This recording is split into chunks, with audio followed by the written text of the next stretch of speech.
الرحمن الرحيم. السيد متمر محمد، رئيس الفيدرالية الجهوية لفن بوريدة جهة الرباط سراق ونيطرة.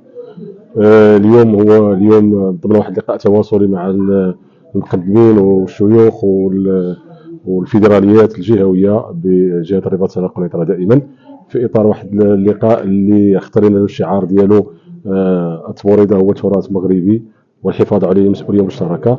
ملي كنقولوا مسؤولية مشتركة، دونك جميع يعني المتداخلين في هذا الميدان هذا هما مسؤولين على الحفاظ على بوريدة بالشكل ديالها الاصيل وبالشكل ديالها، لان الرجوع الى الاصل ما هو الى اصل.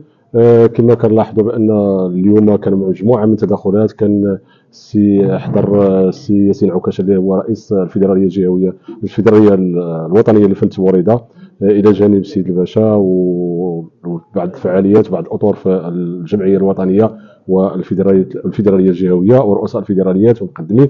هنا كان واحد النقاش اللي هو حاولنا نوضعوا المقدمين في الصوره ولا جميع المهتمين بهذا الميدان هذا في الصوره ديال ما جاءت به المتغيرات الجديده في هذه السنه هذا، لا من ناحيه التحكيم ولا من ناحيه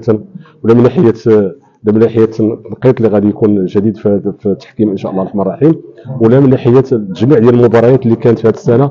غتكون مدينه تيفلت اللي هي قطب، اللي المباراه الجهويه اللي غتجمع ما بين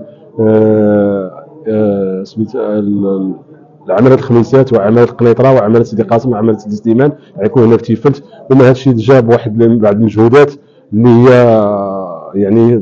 يعني تيفلت يعني واحد الارض اللي هي دارت تستضيف واحد المهرجان سنوي اللي هو كان مهرجان في المستوى، وكنا دافعنا عليه هذا باش يكون ان شاء الله حتى المباراه تكون هنايا المباراه الجهويه. وتم بفضل الله انه استجابت لنا الشركه الملكيه لهذا المطلب ديالنا، وكنتمنوا ان شاء الله ان نكونوا عند حسن الظن ديال المقدمين ونعطيهم ما افضل ان شاء الله الرحمن الرحيم، وتكون واحد الصوره جميله لمدينه تيفلت في اطار المباراه الجهويه اللي فنت بوريدة. وشكرا.